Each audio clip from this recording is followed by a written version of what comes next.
Edini, ki ga še vedno pečejo oči, je Robert Golob, ampak morda ga pa oči pečejo tudi od česa drugega. Da bi ga dejansko lahko v lisicah pospremili, morda iz Gregorčiča. Aroganca, nadutost, nestrpnost, povišan ton, spet je bil agresiven in predčasno je odkorakal. Ker ima gospod premier, ker prihaja iz Primorske, težave z dvojino. To je že tako bizarno, da res ne gre drugače, ne?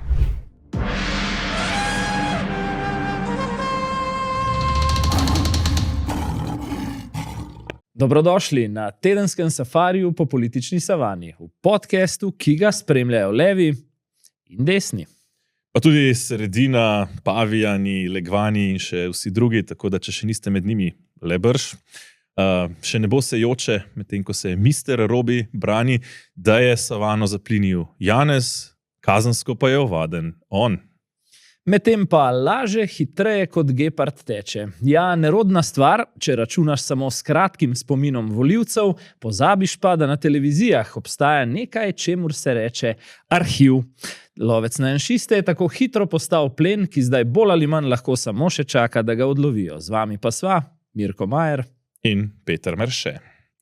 Mirko, preden začneva, pogleda, kako se je Robi pravzaprav res branil, češ, da je ovadba, ki jo je spisalo specializirano državno tožilstvo ob pomoči policije, torej po 2 letih preiskave še vedno boj proti, oziroma boj z janšisti. Pravzaprav se zdi, da v tej vladi, v tej državi je vse, kar se dogaja, boj z janšisti. Pravijo, da se Rudi trudi, Robi pa se brani.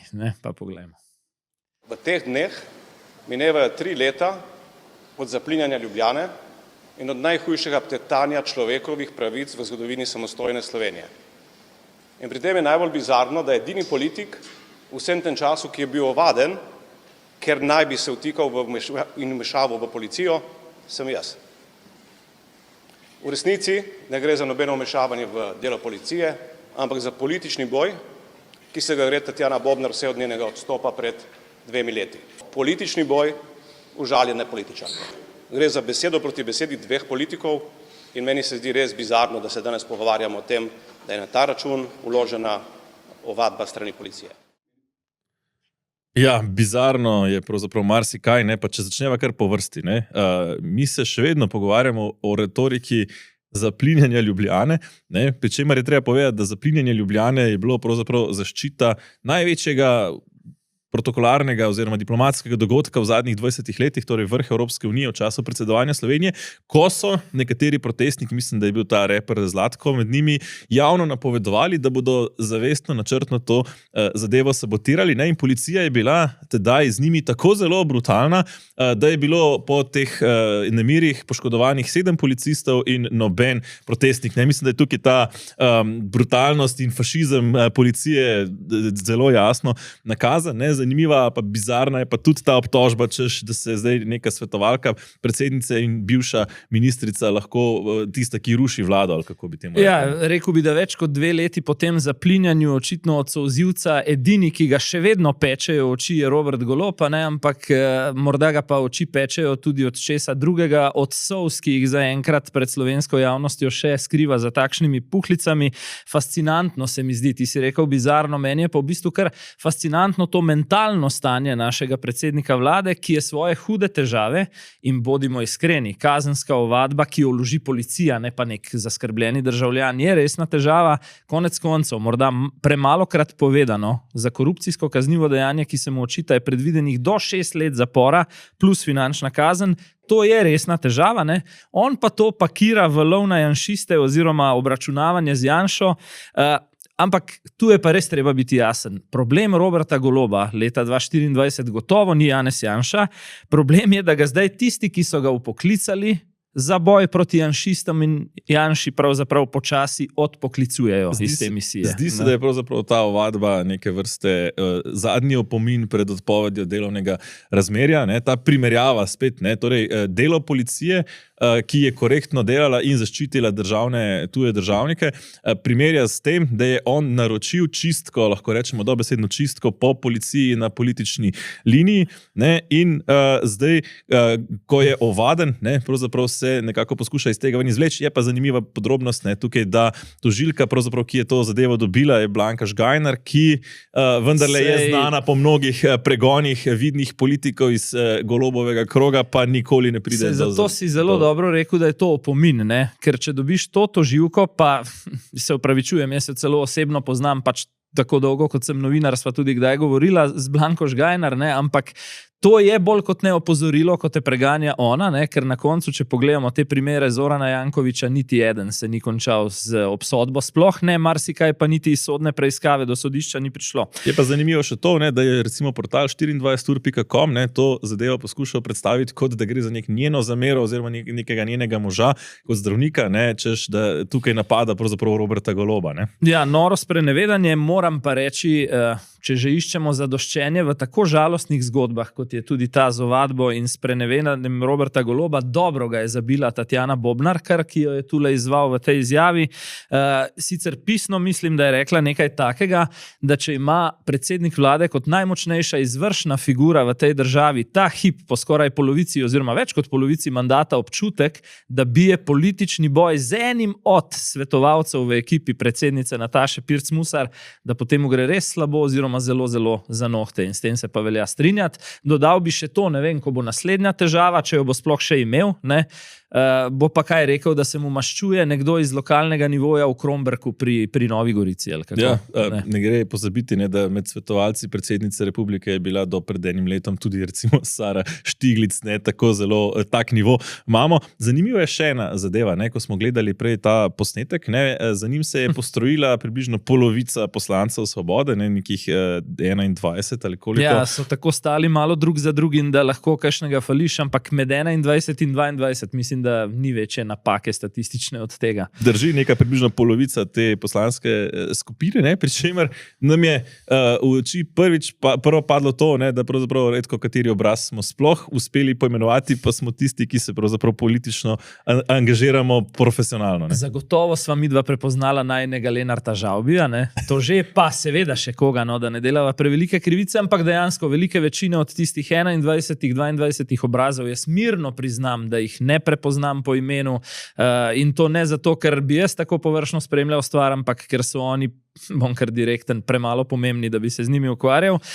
Bom pa rekel nekaj, ne, na teh obrazih, za razliko od kakšnega drugega podobnega zborovanja in manifestacije svobode, je bilo tokrat videti veliko apatije, veliko gledanja v tla in kislih obrazov, če se malo pošalim, z izjemo dveh dam, ki sta stali neposredno za Robertom Golobom, ki sta pa delovali meni nekako tako, kot da jim je nekdo pozabil povedati, da je premier ovaden, pa sta se malo smehljali pač. Ne. Zdi se, kot da so recimo pred slabe pol leta v Zbiljah vsi zbijali šale, sedaj so pa nekako vsi zelo resnobni, kot šala, pa pravzaprav je spadlo tudi iskanje po arhivu, ne, ni bilo treba iti daleč, da smo našli lahko, oziroma da so kolegi iz Pop TV-ja našli izjave, ki so bile povsem kontradiktorne, pa predlagam, da si jih morda pogledava, kaj je Golob izjavil ta teden in kaj je izjavil pred Pravijo za Goloba, da vedno, ko stopi pred kamero, se samo ovadi in to je bilo res najbližje temu. Tatjana Bobnar je bila tista, ki je še pred volitvami, v času, ko je bila zaposlena na policiji, iskala kontakt z mano, dvakrat bila pri meni na svojo lastno pobudo in ona je tista, ki je meni govorila o seznamu janšistov, s katerimi bo očistila policijo, če bo le dobila priložnost, da bo postala notranja ministrica. Preden sta bila oba imenovana, tako ministrica, kot tudi direktor policije. Jaz sem jih takrat prvič spoznal, to je bilo 31. maja, dan pred imenovanjem. Zdaj. Premier ima eklatantne težave z datumi. Ne? Najprej je govoril o aprilu 2022, pa potem o koncu maja 2022 in glede na to, kako slab spomin ima za take prelomnice na svoji poti, jaz upam ne za njega, za Tino Gaber, upam, da ve, kdaj ima ta obletnico. No, tudi za njega, ne? bolje, ja. Ampak konec koncev bizarno je pa pravzaprav ta sporočilo iz njegovega urada, ne? Ko so pojasnili, da je šlo za lapsus, ker ima gospod premier, ker prihaja iz Primorske, težave z dvojino. Z dvojino. To lastnost sicer primorskih sogovornikov poznam, ampak rekel bom nerodno dvakrat. Meni kot politiku, če skušam za hip se postaviti v te čevlje, bi bilo skrajno nerodno poslati javnosti takšno pojasnilo. Še bolj pa kot novinarju, ne, to pa že bolj čutim osebno, bi mi bilo pa v imenu šefa nerodno poslati e-mail s takšnim pojasnilom, kot ga je poslala njegova PR služba. To je nespodobno. To je nespodobno in tu pravzaprav nehote pridobi na teži zapis Janeza Janše na X-u te dni laž na laž, ker drugega si ne moremo misliti. Ne? Je pa nekoliko smešno spet izpadla tudi naša priljubljena gostja Safarija, Urška Klakočar-Zupančič, ki pa se je zgovarjala, da gre v primeru kazenske ovadbe za domnevo nedolžnosti. Urške najprej na ta kolektivni zmenek svobode ni bilo, ne? Pa smo nekateri opazili, da jo ni in to malo povezali z dogajanjem lansko leto, ko so jo umaknili iz mesta podpredsednice Svobode. Potem pa je, kdo ve, morda dobesedno pripeljana za ušesa pred kamere, ne? Vendarle bolj kislo v zeleni obleki. Nekateri opažajo, da so različna stališča, ko ima rdečo ali ko ima zeleno. Tokrat je imela zeleno, izraža neko odobravanje. Rekla, da ovadba proti premijeju ni nič nenavadnega, kadar ne gre za Janšo, kadar gre za Goloba, to ni nič nenavadnega in pričakovano, ne, tista zimzelena domneva nedolžnosti. Drži, ne? Golob pa je v svoji pravi demokratični maniri seveda tudi preskočil vprašanja novinarjev, ne? In ne samo to, preskotkuje tudi že precej časa napovedano zaslišanje pred komisijo v Državnem zboru, kjer se pa izgovarja, češ nisem prejel vabila, čeprav komisijo vodi njegov poslanec, ne? Poslanci opozicije pa že dalj časa zahtevajo, da naj se vendarle Goloba že na to sejo povabi. Pa mi spet pride Tina na misel, ne? Ko bi bila ta obletnica in bi Tina prišla na dogovorjeno mesto na večerjo, Goloba ne bi bilo in bi na koncu rekel: Tini, oprosti, nisem dobil vabila, ne? Pa nisem prišel. Ampak šalo na stran, glede nastopa, ki ga omenjaš, mislim, da je Golobu po daljšem času razpadla samokontrola pri javnem nastopu. Opazno je bilo, da se je zadnje čase tudi od tistega intervjuja na RTV-ju s predsednikom vlade nekako trudil, da tudi na kakšno neprijetno vprašanje bolj stoično odgovori. Tokrat smo videli ves ta njegov klasični arzenal. Aroganca, nadutost, nestrpnost, povišan ton, spet je bil agresiven in predčasno je odkorakal. Kot pa praviš, ne pride na nobeno zaslišanje, državnozborsko sploh ni edino, na KPK-ju ga tudi čakajo na enem zaslišanju, tam uporablja manevre svojega odvetnika Zdolška. Tako da, veš, vabilo bi mu pa dejansko moral poslati njegov poslanec Aleš Rezar, ki ga je Golob v politiko privlekel iz GEN-I-ja, ne od kodarkoli.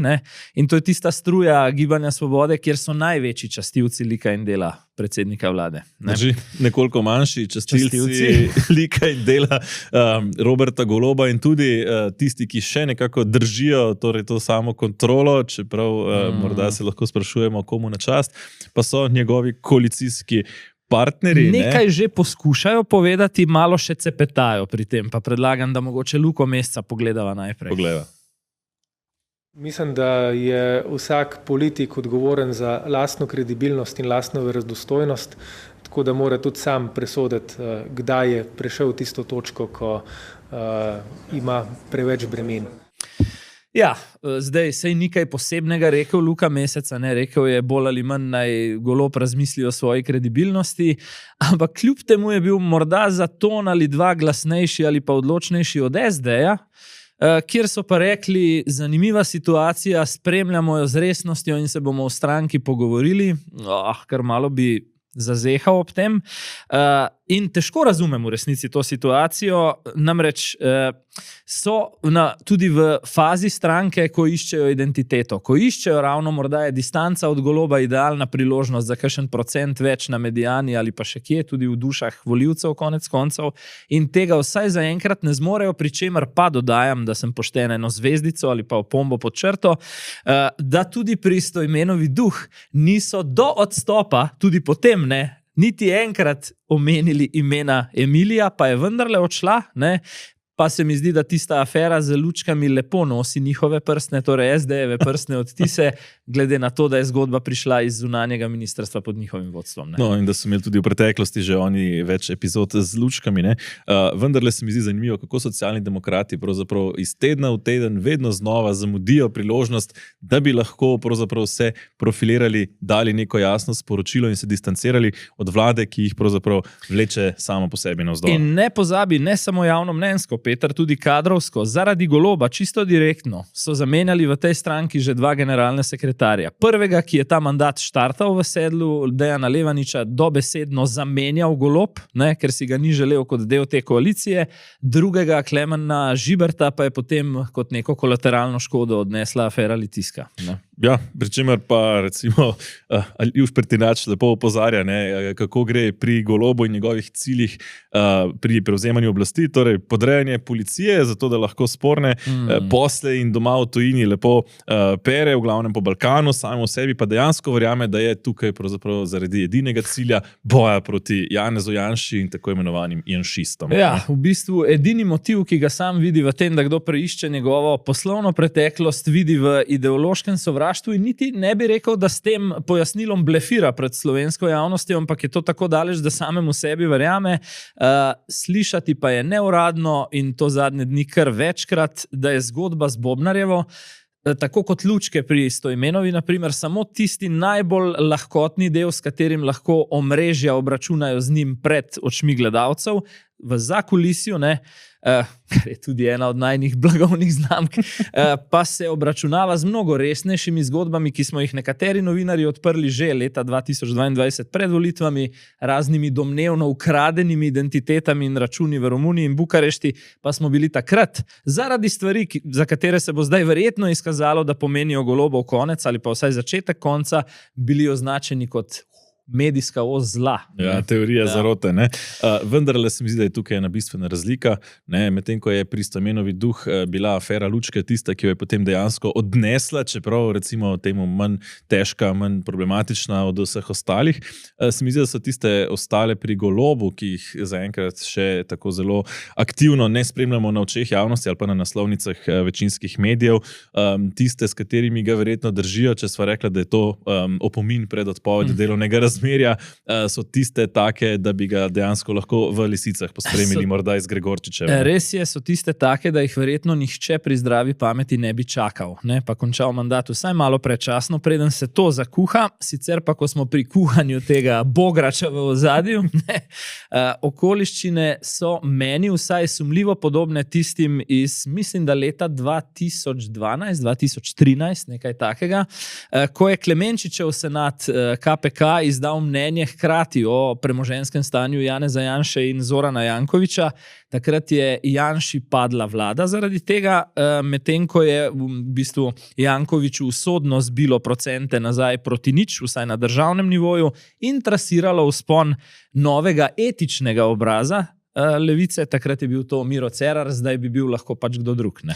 Ja, pri čemer je zanimivo, ne, da kljub vsemu sta od akterjev iz tistega časa zares močna akterja ostala v slovenski politiki ravno še Janez Janša in Zoran Janković. Ja, res je zanimivo. Ampak ta novi akter, ki ga omenjaš... Se zgodovina vrača kot farsa in to je to. Ta novi akter, ki ga omenjaš, je pravzaprav Anže Logar. Pred dnevi sva ga gostila tudi midva v podcastu in smo se resno pogovarjali. Ne? Tako da je tukaj nekaj recimo zanimivih, se mi zdi, izhodišč za njegovo nadaljevanje politične poti. Ne? Povedal je par zanimivih teh osebnih okoliščin razhoda, o katerih do zdaj še ni govoril. Naprimer to, da eno leto nista pravzaprav izrekla kakšne pomenljivejše besede z Janezom Janšo že pred slovesom, potem tudi malo pojasnil slovenski javnosti, kaj je zdaj s tem Janševim vikanjem, ki se očitno ponavlja precej pogosto, ko se Janša z nekom interno ne strinja.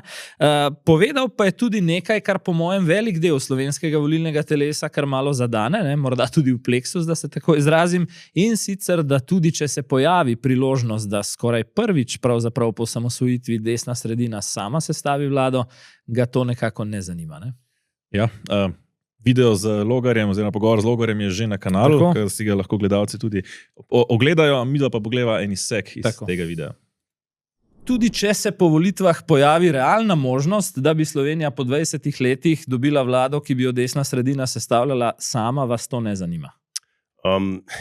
Potem nismo nič naredili. Potem imamo spet po enem letu kolesarjenje okoli Ljubljane in mislim, kaj je dodana vrednost tega? Mislim, da moramo v družbi skupaj prevzeti odgovornost za napredek te države, da moramo umakniti to demagogijo, ki se pojavlja vsakič, ko poskušaš reformirati zdravstveni sistem, ko poskušaš reformirati deformirajo ga sedaj, davčni sistem, ko poskušaš recimo šolstvo prilagoditi novim izzivom v državi in pač enostavno so v državi obdobja, ko je potrebna ta politična opcija, ko je potrebna neka druga politična opcija in ko je potrebna neka širina. Mislim, da je Slovenija prišla v čas, ko rabimo 2 mandata politične širine.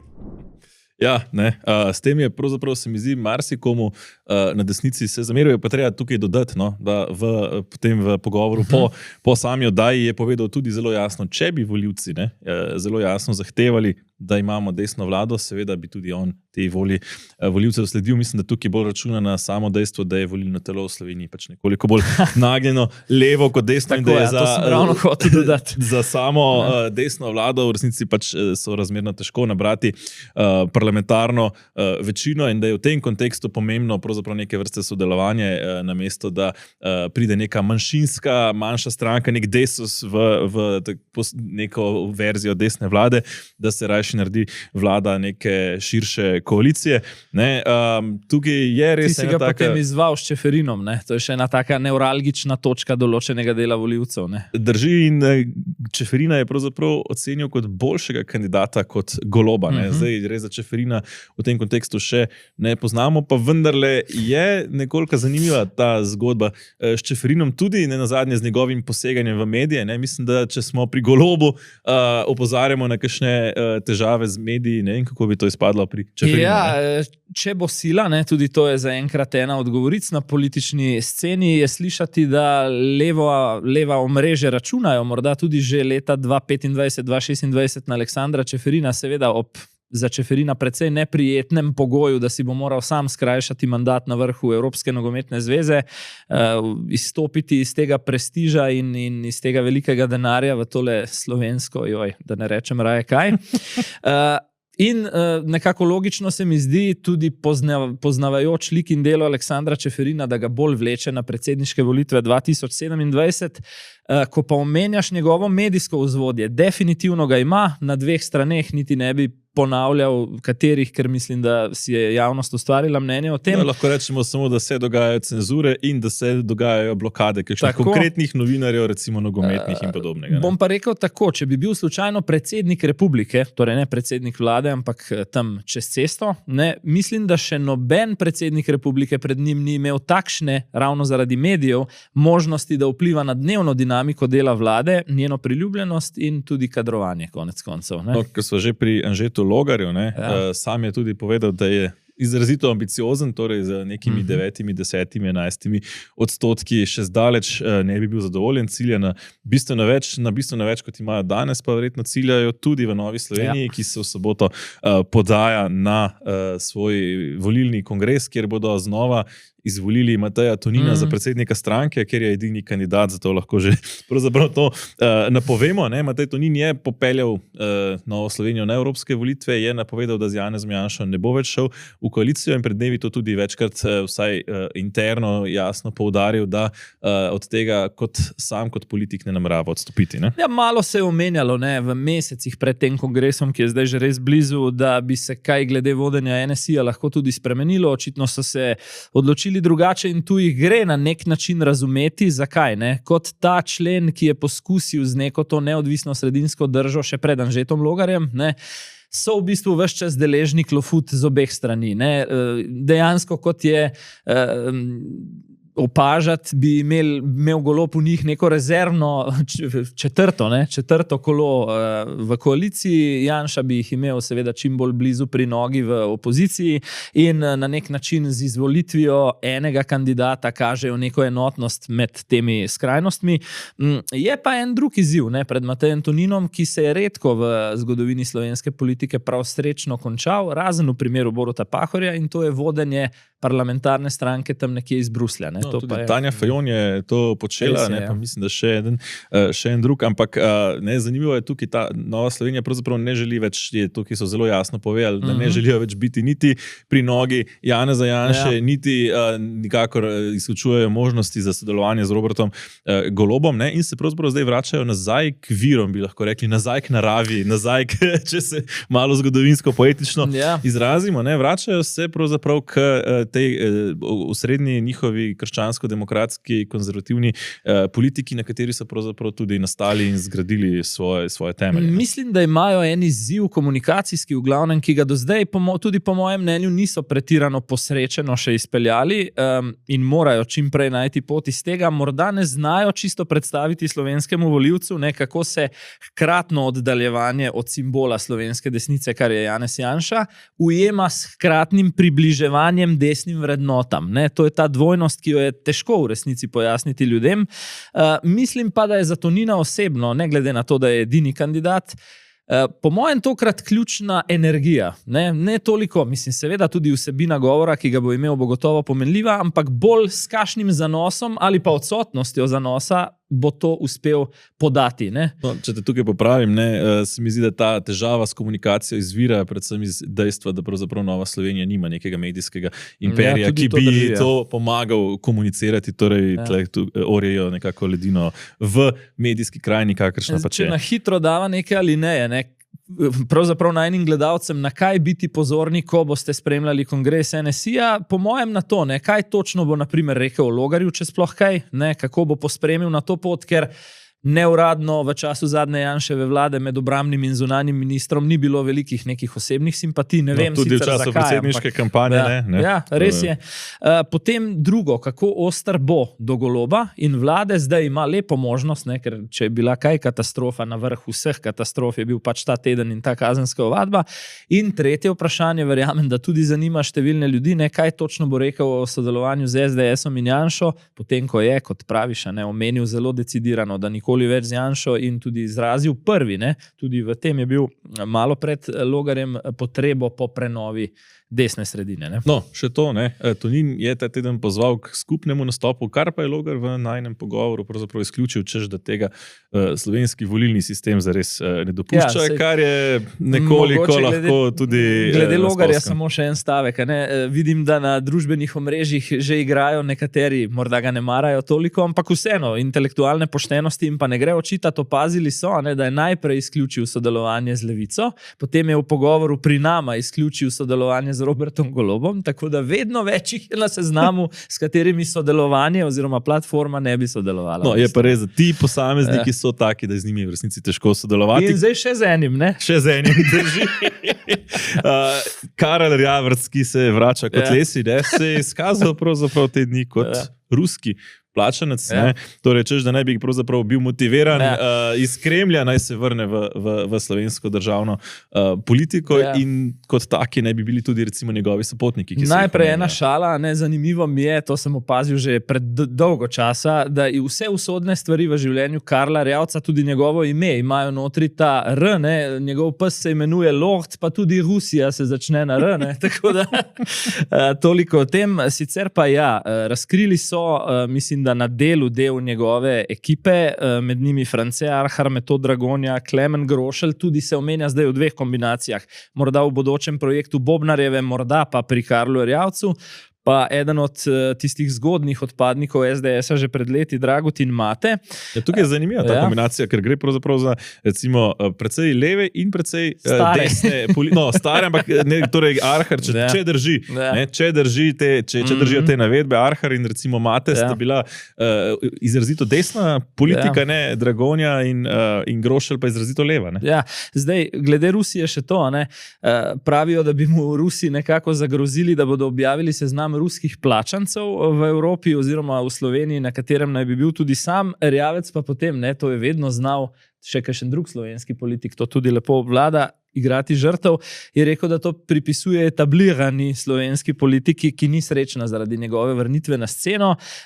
In veš, tole pa poznavajoč, pravzaprav to mislim celo pozitivno, poznavajoč sposobnost Karla Erjavca, me ne bi presenetilo, če je zgodbo o svojih kadrih in o tej grožnji iz Rusije sam nesel novinarjem na delo, da bi dosegel dvoje. Se že takoj na začetku predstavil kot pomemben akter, ki ga drugi že vnaprej sesuvajo, ker vejo, kako zelo uspešen bo, in drugo, vendarle v podtonu dosegel celo obratni učinek, da tisti, ki mogoče malo s srcem čutijo tudi za Rusijo, rečejo Karel Erjavec bo naša izbira. To pa je naš, ne. Ja. Zdaj, medtem, ko se dogajajo ti, bom rekel, bizarni politični spopadi, ne, pa lahko v slovenskem zdravstvu spremljamo pa res kritično situacijo. A to koga sploh še zanima, razen najbolj gledalcev. To se mi zdi pa res, ne, tukaj, prva stvar, recimo UKC Maribor, ne, kjer že več kot 13 mesecev zamuja gradnja onkologije, ne, kjer se vsi nekako izmotavajo, ne, zdaj je prišlo na dan še celo, da pravzaprav bodo zaradi neumnosti, ki so jih počeli na ministrstvu in službi za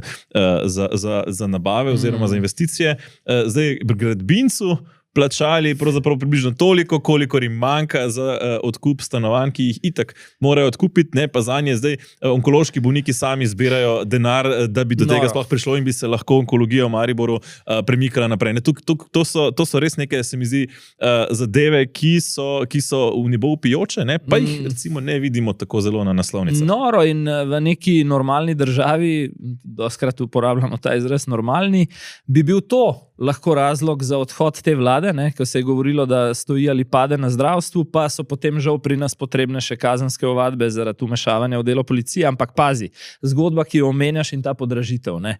Bizarno je to, da je pravzaprav za najbolj skrbnega čuvaja javnih financ, kar ni tipično, se je izkazal ta gradbinec GH Holding, ki je februarja že državo, ne, se pravi zdaj pred več kot pol leta opozoril, da bojo dodatni stroški, če jim ne uredijo problema stanovalci na bližnji Masarikovi, ne, in je potem šele do julija trajalo po tem opozorilu 5 mesecev, da se je država zganila in še zdaleč ne rešila problema, ampak stanovalcem samo ponudila neko neobvezujočo cifro, približno podobno, kot jo omenjaš, ne, za odkup teh stanovanj. Ne? Ki pa je nekako bistveno preniska. Ne? To pa tudi treba povedati, da pač zdaj izsiljujejo te stanovalce, češ ne se izsilijo za majhen bi bil denar. Tak, ne? Če bi stanovalcem na Masarikovi dali samo 500 000 več, kot jih zdaj ta pogodbena kazen do gradbinca stane, bi dela tekla brez zamud, pa še stanovalci bi bili pač zadovoljni s ponujeno ceno. Ne? In zdaj, ne? Šef urada za investicije v zdravstvu, ki bi prvi moral biti tule na odgovornosti, ne, pravi, da v bistvu ni storil nič narobe oziroma se, kot bova kmalu videla, sklicuje na svojo formalno in ne na vsebinsko nalogo, ki jo ima. Ne. Drži, ne, lahko bi rekli, da to pravzaprav neke vrste fata morgana. Ja, res. Za vse ostalo, kar vi sprašujete, je dovolj časa. Tudi za ugotavljanje odgovornosti, če bo prišlo do zahtevka in če bi bil tak zahtevek potem potrjen. Zaenkrat ga še nimamo, jaz ne vem nič o tem, zato tudi ne ugotavljamo odgovornosti. Če vas pa zanima, ali se bojim odgovornosti, ne bojim se je. Jaz sem svojo odgovornost izkazal s tem, ko sem podpisal napotilo izvajalcev na gradbišče. Vse sta bila eden za drugim, Golob pa tale gospod, ne, ampak... Pliberšek, ne? Ja. Retorika pa podobna Pliberškova kot Golobova pri ovadbi, ne bojimo se. Ne bojimo se in odgovornost, vse v redu, ne. Strah je samo pacienta slovenskega lahko. Ja, kar smo spremljali v zadnjem času, na kakšnem gradbišču, pravzaprav je po njegovi odgovornosti se zdravijo slovenski pacienti že 13 mesecev dlje, kot bi bilo treba, kar pa ni edina stvar, ki pravzaprav odmeva v slovenskem zdravstvu, ne, tukaj gre še za dvigala To je že tako bizarno, da res ne gre drugače. Torej... Še to za uvod. Kupujemo draga dvigala, bova povedala cifro, ampak morda bi bilo treba v slovenski politiki najprej koga spustiti, ne dvigniti malo. Ne? Ja, 2,66 milijona evrov brez davka gre, torej 86% na podražitev glede na prvo oceno stroškov, kjer ne bi bili recimo nekje 1,43 milijona, spet gre za anekse, spet gre za tipične GH holdinge. Gre za GH holdinge. Tako da tukaj spet ta klasična zgodba podražitev v zdravstvu, precenjenih nabav, medtem pa UKC pravzaprav stagnira in ne samo to, vse bolj jasno iz dneva v dan prihajajo tudi informacije, kako se po tej sprejemu zakona o zdravnikih, zdravstveni dejavnosti, vse več zdravnikov dejansko namerava umakniti, ker jim je pa res prekipelo. Če smo čakali zdaj leta in leta, spremljali stagnacijo zdravstvenega sistema, je zdaj pravzaprav s tem pa Golob zabil zadnji žebelj v krsto, in enostavno se sprašujem, kdo bo še, ko bomo potrebovali, oziroma se že danes mnogi potrebujejo, in ta potreba bo samo še naraščala, kdo bo nas zdravil, če kot družba pravzaprav na račun te vlade bijemo boj proti tistim, ki jih nujno potrebujemo, zato da preživimo. Sej, če si zdravnik ta trenutek v Sloveniji, po mojem, se ne odločiš samo za odhod iz državnega zdravstva v zasebno zato, ker ti pač prepovedujejo, da popoldne še kaj narediš za lasten račun, ampak po mojem preprosto tudi zato, ker pogledaš, na kakšen način v tvoji lastni bolnici naprimer kupujejo ta dvigala, kar je nespodobno, ali pa zadnjič sem skoraj padel, nezavest pa ni bila tako zelo opažena zgodba, da so potrebovali za čuvarske, stražarske hišice pred parlamentom. Mislim, da od javnega naročila do umestitve v prostor je minilo za 6 let nekaj takega, za stvar, ki je velika 1 kvadratni meter, pa to je neverjetno. Se to sicer presega samo aktualno Golobovo vlado, ampak vseeno, kaj je s to slovensko politiko, se vprašaš? Kjer vse pade na neki solidarnosti, pri čemer imamo v tej vladi celo ministrstvo za solidarno prihodnost, ki je bilo pa zelo solidarno z svojimi, lahko rečemo, zaposlenimi, ki so prejemali visoke dodatke. So vzeli dobesedno. In kar je zanimivo, izplačali so se dodatke za povečan obseg dela med poletnimi dopusti. In še več, porabili so v letošnjem letu 35.000 evrov za te dodatke. Mimo grede, čisto tako, ker bi bil to morda pri Janezu Janši, njegovi ženi Urški, kar medijski problem, je prejemnica teh sredstev tudi žena prvega poslanca Levice, Mateja Tašnerja-Vatovca, mislim, da je Maja Tašner-Vatovec, tako. In še ena zanimivost, ki je res češnica na torti, posamezniki so v času, ko so bili na dopustu, prejeli več tega dodatka, kot v času, ko niso bili na dopustu. Ja, Mirko, očitno res trdo garajo na tem ministrstvu za solidarno prihodnost, res čakamo še te rezultate tega trdega garanja, ob tem pa lahko dodamo samo to, da se stranka Levica ves čas hvali, češ mi pa smo stranka, ki nima nobene afere. To je pa tudi taka fata morgana bi lahko Jaz bi dodal s temu samo to, da afere definitivno že kar dobivajo. Kasneje še bova malo o vročem dogajanju na kulturnem ministrstvu, pa zdaj teli dinarčki, morda so za razliko od koga drugega namesto 3 ali 5 milijonov pač navajeni ukrasti samo 35.000 evrov. Ja, se pa burno dogajanje dogaja tudi v parlamentu, sicer eden bolj mirnih poslancev, Andrej Hoivik je prebral en citat ene izmed uradnic Ministrstva za kulturo v državnem zboru in s tem sprožil kar hud vihar, morda si pogledava ta vihar v državnem zboru. Da so zakonski roki mimo in da jaz ne bom delala nezakonito in da se moramo vsi držati zakonskih rokov, česar gospa ni sprejela. Povedala sem, da vse odločitve sprejema odpiralna komisija, ne jaz sama, in da je to napačno, da podpisuje ona kot kontaktna oseba in da ni podpisala odgovorna oseba. Bom jaz poklicala policijo, res, in jim bom predala vse to, kar imate. In hkrati povedala, da vi, kot oseba, javni funkcionar, niste tega prijavili na policijo. Tega je zdaj dovolj. S takimi stvarmi se v parlamentu več hecali ne bomo. To je grožnja bila z vaše strani. Upam, da se vi zavedate, kaj delate tukaj na očeh javnosti, da meni, poslancu, ki sem vam enak, grozite, tudi Tatjana Graj bi lahko prijavili, tudi Lenart Žavbi bi lahko prijavili. Prekinjam sejo za 10 minut, da se strasti malo umirijo. Nadaljevali bomo ob 8. Tukaj operirate z imeni ljudi. Sramota! Mislim, sramota! Kaj takega pa še ne, no? Obtožujete ljudi, ki jih ni tukaj. Takle špetir, Peter, nastane ponavadi v slovenski folklori bolj med kakšnimi sprtimi sosedi čez ograjo, ko se derajo drug na drugega, ampak slovenski parlament je tam nekje, ne. Malo bi se ustavil pri Urški Klakočar. Prej sva omenila, kako je silom prilike morala spet v obrambo Roberta Goloba in mislim, da je ravno to problem, ne, ker se iz zadnje čase množijo te kolerične situacije in izbruhi pri vodenju sej. Po mojem psihološko potlačuje, kar se je zgodilo kot bivši podpredsednici Svobode. V noči dolgih nožev, da ne rečem še česa drugega, so jo umaknili, ne, čeprav je izpadlo uradno, kot da se je umaknila sama. In zdi se mi, da v odnosu do Roberta Goloba od takrat naprej, to je pa zdaj že kar nekaj časa, ne more niti reči, niti narediti tistega, kar iskreno čuti in potem te stvari butajo, tako se mi vsaj zdi, nekje drugje ven. Dokazuje pa se s tisto izjavo, ne, o domnevi nedolžnosti Robertu Golobu skoraj v maniri, da rečem, zaljubljene najstnice, skrajno nenavadno vse skupaj. No, svoja politična prepričanja pa je nehal potlačevati nekdanji veleposlanik. V resnici jih nikoli ni. No, ampak se je po dolgem času, smo ga, hočem reči, spet slišali in videli. Ne?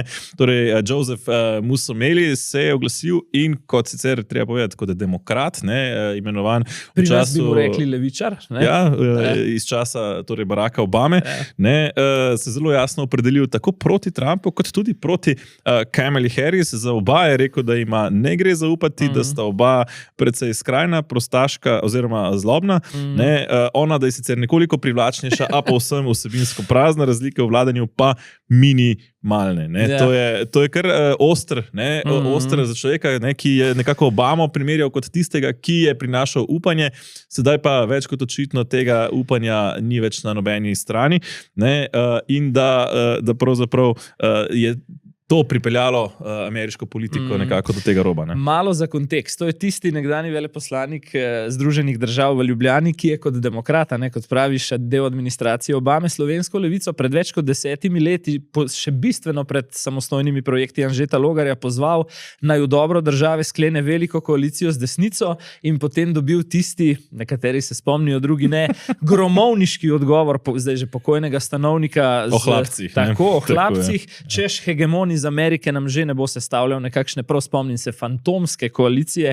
Padla je celo skrajna primerjava, ne, da Amerika posiljuje Slovenijo podobno kot Hitler ali pa Stalin v določenih drugih zgodovinskih obdobjih, sicer pa Musomeliju v prid štejem en stavek, ki se je sijajno postaral in v popolnosti opisuje slovenske razmere. Pazi to, in za hip pozabi, da govorimo o ameriških volitvah, kako bi to bilo slišati v Sloveniji. Na desnici imamo božji kompleks, tisti na desnici želijo preoblikovati svet po svoji podobi, kot Bog v stari zavezi, na levici pa imate novo zaveznega Boga, ljudi, ki želijo rešiti svet. Se spomniš, ne? Stop this war. Skratka, nagiba sta različna, končni rezultat pa bolj ali manj enak. Ja, morda sicer boli, ko se to primerja z Biblijo, ne, ki vendarle daje nekoliko drugačne smeri kot slovenska politika. Ne, in glede na to, da se nama čas izteka, lahko rečeva samo še to, ne, da smo v tem tednu lahko spremljali tudi dogajanje pri imenovanju guvernerke Banke Slovenije, ne, kjer smo znova videli, kako Robertu Golobu, pa kot da ne bi že v začetku oddaje povedali dovolj, pa vendarle ne. Tudi Anton Rob se je znova naučil, kako se Golobu nekako ne gre verjeti. Pa je zelo izkušen politik in še izkušenejši finančnik, pa ga je Robert Golob. In na to mesto torej imenoval, ne, državno sekretarko gospod Sašo Jazbec, ne, ki pa je seveda vplivni, lahko bi rekli, vplivni rajon Klemna Boštjančiča, ne, in protestira pa tudi stroka. Ne. Praktično v kratkem bomo vstopili v referendumsko kampanjo, ki jo sicer zdaj Vladimir Prebilič, s katerim se bomo pogovarjali naslednji teden. Ne. Lahko že malo tukaj razkrijemo tudi, da sredi tedna prihaja še ena bonus epizoda. Tako kot z Logarjem spet v sredo. Ne. Drži, z Vladimirjem Prebiličem se bomo pogovarjali tudi o JEK2, oziroma ki je pa stranka Vesna pravzaprav ta odlok o razpisu referenduma dala že na Ustavno sodišče, tako da morda se vendarle kaj spremeni, ampak ne nazadnje oglasili so se tudi strokovnjaki, ki opozarjajo pravzaprav, da se jih v tej kampanji niti ne sliši. To je akutni problem. Ali JEK2, ali slovensko zdravstvo, ali pa še kaj tretjega, pri nas se stroke ne sliši. Pri nas vse vedo politiki, a ne, Peter? Politiki, ki tudi recimo cenzurirajo, morda samo še res z enim tudi stavkom. Dobri uredniki so, tako vsaj mislijo sami zase. Tako, RTV Slovenija osvobojena ne bo imela intervjuja recimo z Urško Cankar, čeprav je to bilo v planu, tako da zdaj pa res sva pri koncu. To je pravzaprav vse, kar smo vam pripravili, spoštovani gledalci, zdaj pa ste spet na vrsti vi. 4 vprašanja in prvo je takole. Je kazenska ovadba res začetek konca politične poti Roberta Goloba? Bo imela leva sredina za naslednje volitve spet odrešitelja z novim obrazom oziroma koga bi sploh v tem primeru lahko še ponudili? Naj zaradi nakopičenih težav v slovenskem zdravstvu odstopi ministrica Valentina Prevolnik Rupel oziroma kar širše bi zaradi stanja slovenskega zdravstva morala oditi vlada v celoti. In nazadnje, kolikor spremljate ameriške volitve, kaj vas tam navdušuje ali frustrira in kako bi se v primeru, da bi imeli to možnost, odločili sami. No, tako, zdaj smo pa res pri koncu, zato vama samo še mahaval pozdrav do srede z Vladimirjem Prebiličem. Mi pa se potem znova spet vidimo tudi v redni tedenski epizodi Safarija. Znova prihodnji petek, vmes pa seveda ne zamudite tudi naših družbenih omrežij na TikToku, na Instagramu in seveda na najinih Facebookih in Twitterih, kjer sproti objavljamo še kakšne zanimive zakulisne podrobnosti, tudi kakšne bolj sproščene zadeve, tako da posledite.